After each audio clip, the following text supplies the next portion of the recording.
You know, you brought this down pre-mounted. Explain to me how you installed that head on that fish. Oh, yeah, it's just installing it is pretty much like installing any trout head. There's no difference. It takes a little more finesse to carve the bass body, because all my bodies are carved. I am working on commercial mannequins to fit on these, but they're not out yet. But it just takes a little time to carve them. They're fit on. Everything is test fitted on here.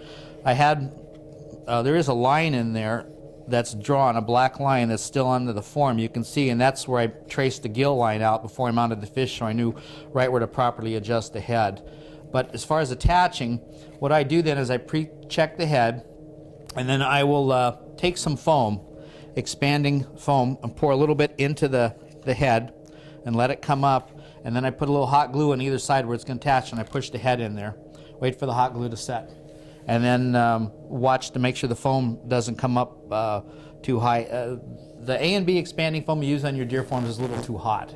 Rises too fast. So I like to buy those cans of spray insulation foam you can buy at your local hardware store. Aerosol cans? Exactly. And you can give a shot of that stuff right in there, and usually it comes up and stops, and it's done. But then it's still sticky. You attach the head with that, and you don't get any weight on your fish. A lot of guys call me up and they'll want to know how they put Bondo on their heads, and their fish are so top heavy they can't work with them. The foam takes up absolutely no weight in there. The hot glue sets it while the foam works up in there. And when that foam is set in there, I'll tell you what, that head is bonded on, but there's no weight. Yeah. And you get a really good set. Then I've finished off the top with my magic sculpt, and then I've taken a scale roller and put the impression of the scales back in here. What we're going to do next is we're going to disguise color-wise this head in to match the body. And before, I used to spray silver on it and do some shading on there, but I found just a quick, simple way that might relate more to what you're working in your shops with. So we're going to set this down, and I'm going to grab a little piece of cloth here, like we used on the thinner, and I'm going to take, let's see, we're going to look at that skin, kind of it's a darker color, so what we're going to use, I think I'm going to take a little black, and just going to take a little black paint, put it onto my piece of cloth here. And it's not too scientific. We just kind of putting it on here in the detail here, and we're going to take most of this back off here in a minute, but what we're going to do is just shade it. So we're going to get to the skin tones here.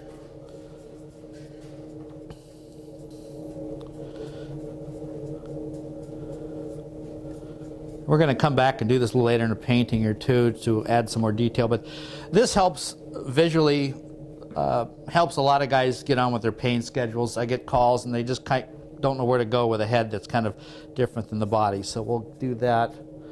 And then, that's a little too dark, I like to take some sanding pads, these artificial like Scotch pads, and then I'll just take it here and I'll buff it back. Kind of like how you do a good reproduction fish, and I'll just buff it back here like this. Take off some of that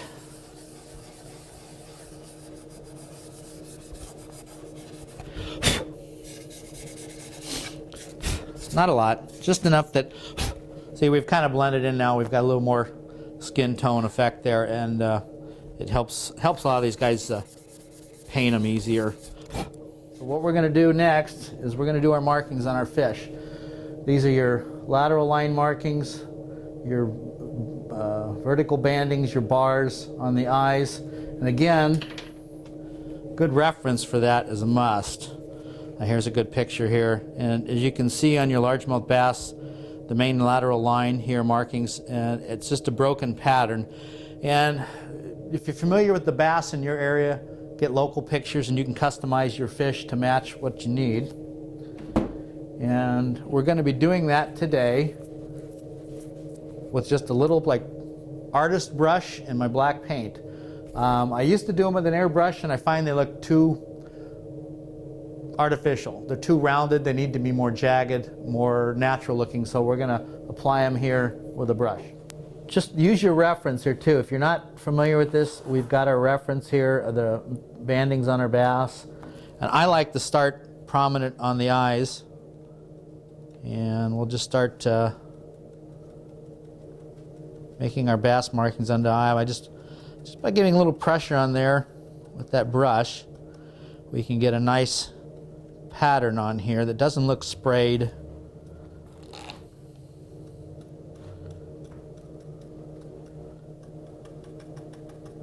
And don't worry about how prominent it looks. This is all going to be taken care of later. You want it pretty prominent because it's going to fade as we go with our painting here.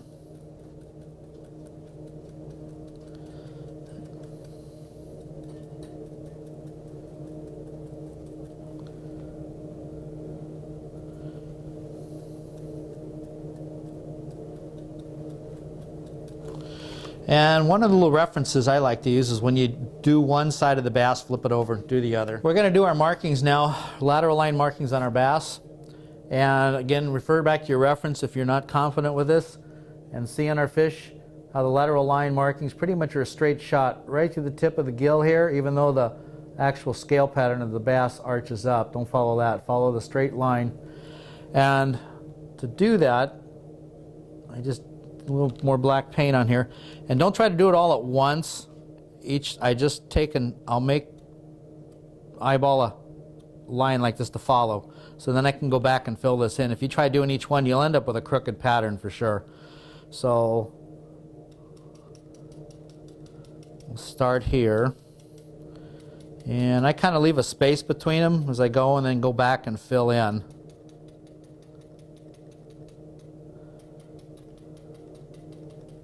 Now what we're going to do is on the top of the bass we have smaller or larger pockets of markings here, but they're usually across the top and they're not very visible on the bass, but we'll put them on here and we'll fade them in as we go with our painting.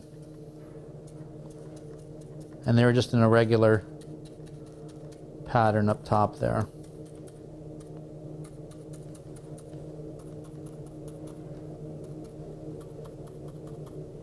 Now we're going to get into something here to start blending even more that a lot of people are kind of scared about, but it's scale tipping, and we're going to do this real simple. I use these paint sticks. They're called Shiva paint sticks, and they're kind of a wax, iridescent wax, and they're pretty much, they dry out, they're self-sealing, so when you go to use them each time, you just take a razor blade, take a little thin slice up off the top, and they're soft again, so you can pick it right up on your finger. And we're just going to pick up the fish. And I'm going to hold it in my right hand, rub my index finger on it, and I'm just going to start picking up the tip of the scales. And you can see, it doesn't take much, just a light touch, and it just picks up the top of the scales on here. And referring back to your reference photos, bass have a good fair amount of scale tipping and gold underlays on here. And this is going to go over the top markings here too. And I'm just going to start gently bringing it down where we did all our little fine markings here. And it's going to just pick up the tips of those scales really fine. Like I said, this is all going to be a cumulative effect in the end. And see, it's real simple. There's no major effort involved with this. I mean, anyone can do this with the scale tipping with these colors. And this color here is called their antique gold. And then I have another color here, which is iridescent gold we'll use later on in the belly. On my fish, one thing I should mention is the fins.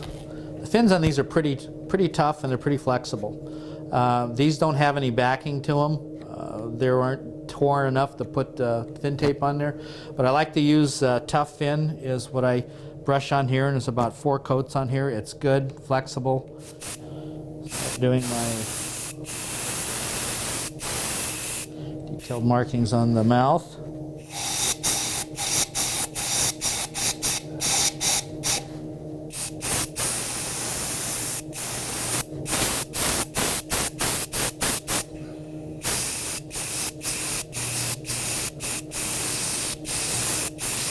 Don't worry if you hit a little bit of black, you can always come back over here and we'll catch it.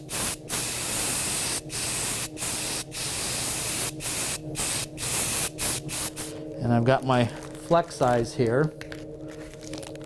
And they're preset. Orbits in my heads are pretty much preset so they fit right in. What I'm going to do though is take this paper backing off. Usually the rims of these eyes have a little kind of a lip on here. And I just like to take the scissors. Just trim off that sharp lip. I'm going to get out my magic sculpt here. Doesn't take much. This stuff works really good for setting the eyes here. Doesn't take a lot. I'm going to take this, stick it right in there, stick it in this side, and we're just going to take our eye like before, rotate the pupil the way we want. Just going to fit it in there, get the attitude that you want on it, and you can push that stuff, just squeezes right out back in there, get a nice fit. I like to give a little bit of blending to it, so I'm going to take my dark green. Okay, what I'm going to do now is just gently take a little bit of the dark green, shoot down and around the edge of the eye here. That takes out all that kind of shiny white here. Go over the top of the capsule here.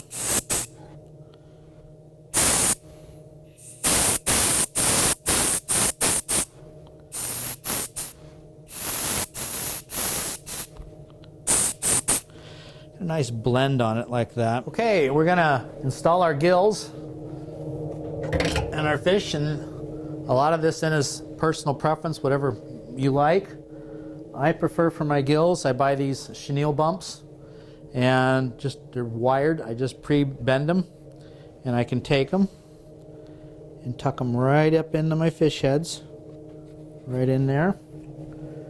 Take my little probe, tuck them right where I want them, and we've got a really nice gill effect up in there.